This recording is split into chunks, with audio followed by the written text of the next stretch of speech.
अस्सलाम वालेकुम everyone, welcome to रुपासली FX. कैसे हैं आप सब लोग? उम्मीद है आप सब खैरियत से होंगे। मैं रुपासली एक दफ़ा फिर आपके साथ हूँ। हमेशा की तरह आज की वीडियो में भी मेरी कोशिश रहेगी कि आपके साथ कुछ ऐसी टिप्स एंड ट्रिक्स, कुछ ऐसी बातें डिस्कस करूँ जो आपको हेल्प आउट करें आपकी ट्रेडिंग में। तो आज की वीडियो का हमारा जो टॉपिक है वो है इंट्रा डे ट्रेडिंग या फिर chart analysis. Intra day trading में सबसे ज़रूरी सवाल ये होता है कि आखिर चार्ट को एनालाइज कैसे किया जाए, क्योंकि चार्ट ही वो जगह है जहाँ पे मार्केट की पूरी कहानी लिखी होती है।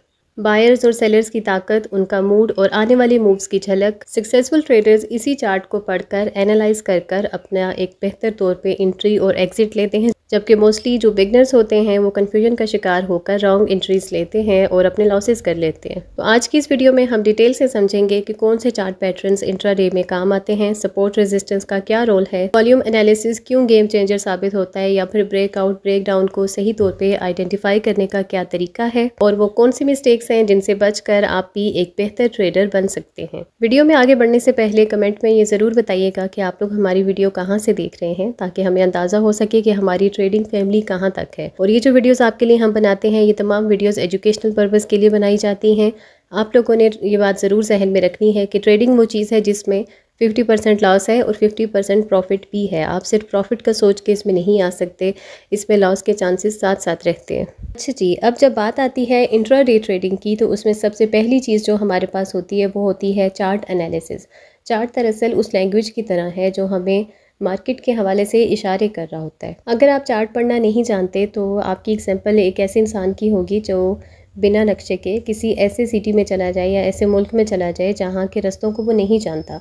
हो सकता है कि वो अपनी मंजिल तक पहुंच जाए, लेकिन ज़्यादातर टाइम उसका भटकने में गुजरेगा। चार्ट को अच्छे से एनालाइज करना या इसे स्टडी करना कुछ कैंडल्स देखने तक की बात नहीं है, ये एक पूरी सोच है, एक ऐसा तरीका है जिससे आप मार्केट की नब्ज पकड़ सकते हैं। चार्ट पे बने हर पैटर्न, हर कैंडल, हर मूव का कोई ना कोई मतलब होता है। सक्सेसफुल ट्रेडर्स जो होते हैं वो ये जानते हैं कि अब इन इशारों को किस तरह से समझना है और इन्हीं की बेस पे अपनी नेक्स्ट जो भी आपने ट्रेडिंग को डिसाइड करना है, ट्रेडिंग का जो भी प्लान बनाना है वो किस तरह से बनाना है। अब यहाँ पर बिगनर्स यही करते हैं कि वो बिना चार्ट देखे, बिना चार्ट समझे, दूसरों के बताने पे इसमें कूद पड़ते हैं, अपनी ट्रेड्स ले लेते हैं किसी दूसरे के कहने पे, और फिर नतीजा ये निकलता है कि या तो वो जल्दी बाहर चले जाते हैं या फिर लॉसेस कर लेते हैं। अब चार्ट एनालिसिस में सबसे ज़रूरी चीज़ ये भी है कि आपको यहाँ पर पेशेंस रखना होगा। इंट्राडे ट्रेडिंग में हर मोमेंट पे कीमत बदल रही होती है, स्क्रीन पे आपको रेड एंड ग्रीन कैंडल्स चमकती दिखाई देती रहेंगी। तो ऐसे माहौल में अगर आप बिना कुछ देखे, बिना कुछ समझे अपनी एंट्रीज लेते हो तो ये बहुत बड़ा रिस्क है।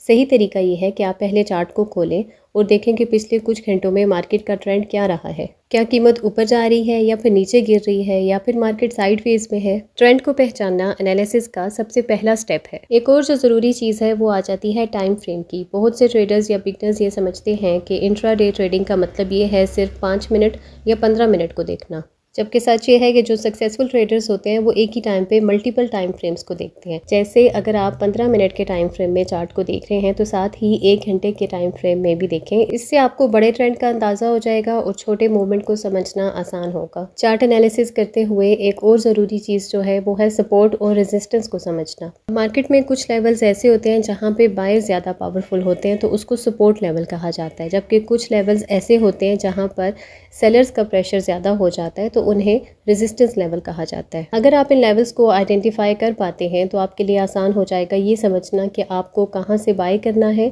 या कहां से सेल करना है। सपोर्ट और रेजिस्टेंस दरअसल मार्केट के साइकोलॉजिकल जोन्स होते हैं और इन्हें चार्ट से समझना बहुत ज़रूरी होता है। अब बात करते हैं कैंडल स्टिक पैटर्न की। इंट्राडे ट्रेडर्स के लिए कैंडल स्टिक सबसे बड़ा टूल है क्योंकि ये प्राइस एक्शन को बहुत साफ दिखाती है। हर कैंडल स्टिक आपको ये बता रही होती है कि किस टाइम पीरियड में बायर या सेलर्स में से कौन ज़्यादा हावी रहा। अब चार्ट एनालिसिस का एक और बहुत ज़रूरी हिस्सा है वॉल्यूम। ये याद रखिएगा कि प्राइस अकेली कभी भी पूरी कहानी नहीं बताती। वॉल्यूम आपको ये दिखाता है कि कीमत के पीछे या प्राइस के पीछे ताकत कितनी है। अगर किसी स्टॉक की कीमत ऊपर जा रही है लेकिन उसका वॉल्यूम कम है तो ये मूव आपके लिए सस्टेनेबल नहीं हो सकता। यहीं अगर प्राइस किसी रेजिस्टेंस लेवल को तोड़ रही है और साथ में वॉल्यूम भी ज्यादा है तो इसको एक स्ट्रॉन्ग सिग्नल माना जाता है। इंट्राडे ट्रेडिंग में वॉल्यूम एनालिसिस पर ध्यान देना आपको फॉल्स सिग्नल से बचा सकता है। बिगिनर्स को ये समझना चाहिए कि चार्ट एनालिसिस कोई शॉर्टकट नहीं है, ये प्रैक्टिस से आता है। शुरू में आपको चार्ट देखकर सब कुछ उलझा हुआ लग सकता है, कैंडल्स और लाइंस आपको कंफ्यूजिंग भी लग सकती हैं, लेकिन अगर आप डेली बेसिस पर 30 to 40 मिनट्स आप चार्ट को प्रैक्टिस करेंगे, उसको एनालाइज करेंगे, तो आहिस्ता आहिस्ता चीज़ें आपको बिल्कुल क्लियर दिखने लगेंगी। आज जो भी सक्सेसफुल ट्रेडर्स हैं वो भी स्टार्ट में बिगनर्स ही थे, उन्होंने भी चार्ट को देखकर हज़ारों बार प्रैक्टिस की, हज़ारों बार मिस्टेक्स की, रॉन्ग एंट्रीज ली,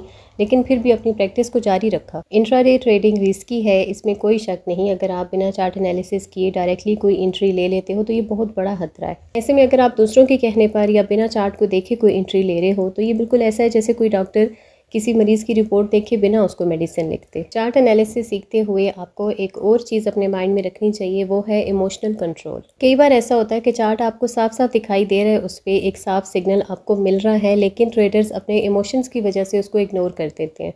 बाज़ दफ़ा ये भी होता है कि चार्ट आपको दिखा रहा है कि स्टॉक गिर सकता है, लेकिन ट्रेडर को कहीं ना कहीं अंदर उम्मीद होती है कि ये ऊपर चला जाएगा। चार्ट एनालिसिस का असली फ़ायदा आपको तभी होगा जब आप उस पर भरोसा करेंगे और अपने इमोशन से बाहर निकलकर वहाँ पर अपनी एंट्रीज लेंगे।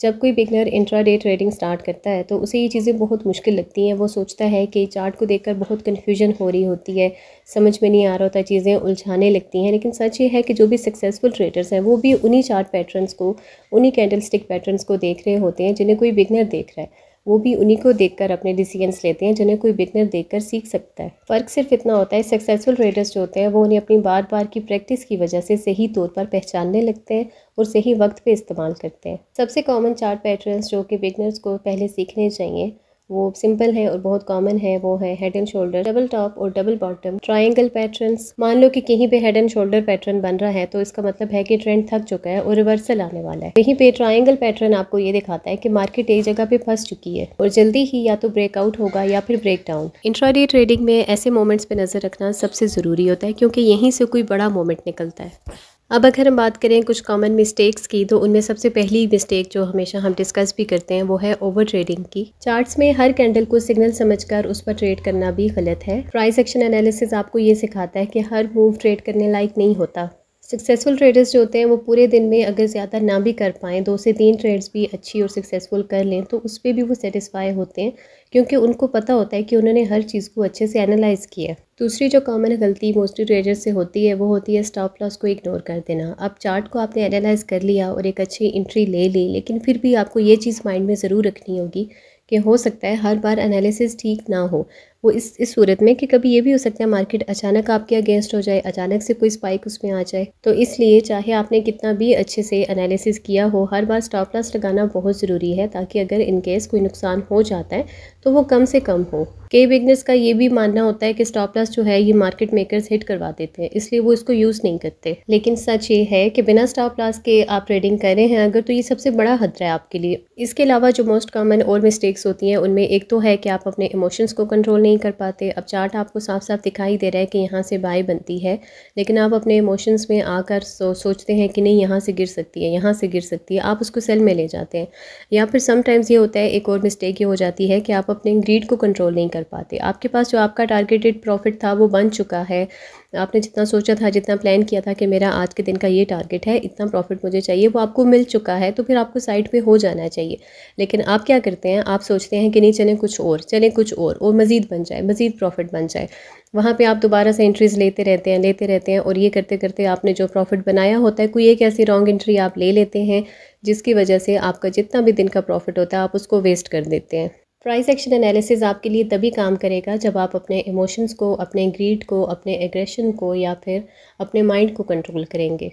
फॉल्स ब्रेकआउट्स भी इंट्राडे ट्रेडिंग का हिस्सा है। कई बार ऐसा होता है कि हमें मार्केट रेजिस्टेंस को ब्रेक करता हुआ दिखाई देता है, लेकिन वहाँ पे वॉल्यूम उसको सपोर्ट नहीं कर रहा होता, इसलिए थोड़ी देर बाद ही कीमत वापस रेजिस्टेंस के नीचे आ जाती है। अब यहाँ पर बिगनर्स अक्सर इस जाल में फंस जाते हैं। प्राइस एक्शन एनालिसिस आपको ये समझने में मदद करता है ब्रेकआउट कितना जेन्युइन है। कंफर्मेशन के बिना कभी भी ब्रेकआउट ट्रेड लेना खतरनाक है। सक्सेसफुल ट्रेडर्स जो होते हैं वो हमेशा वेट एंड वॉच करते हैं। अगर ब्रेकआउट कैंडल स्ट्रॉन्ग है और अगले कुछ कैंडल्स भी उसी सिम्त में उसको सपोर्ट कर रहे हैं, तो फिर वहाँ पर वो अपनी एंट्री लेते हैं। ये बहुत ही कॉमन सी चीज़ें हैं जिनको अपनी डेली रूटीन में मोस्टली हर कोई डिस्कस करता है, हम भी डिस्कस करते हैं, लेकिन हम इन चीज़ों को फॉलो नहीं करते। हम एक दूसरे को बता रहे होते हैं कि ये ज़रूरी चीज़ें हैं, इनको फॉलो करना चाहिए, हमें ओवर ट्रेडिंग नहीं करनी, हमें लॉट साइजेस बड़े नहीं रखने, हमें बिना सोचे समझे ट्रेड्स नहीं लेनी, हमें चार्ट को स्टडी करना है, हमें एनालिसिस करना है।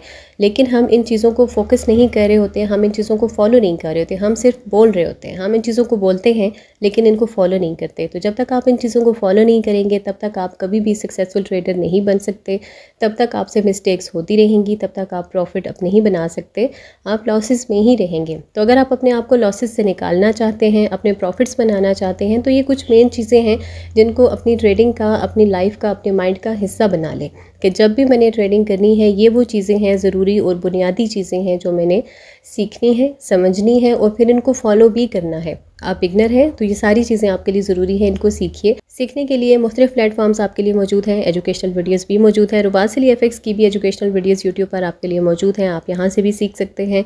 हमारी ऑनलाइन क्लासेस भी ज्वाइन कर सकते हैं। उन क्लासेस में भी हमारा मेन मकसद यही है कि हम आपको यही वो चंद चीज़ें हैं जो सिखाते हैं और समझाते हैं, और हमारी कोशिश होती है कि आप इन चीज़ों को फॉलो करें, अपनी रूटीन बनाएं, ताकि आप अपना काम पहले से ज़्यादा बेहतर तौर पर कर सकें।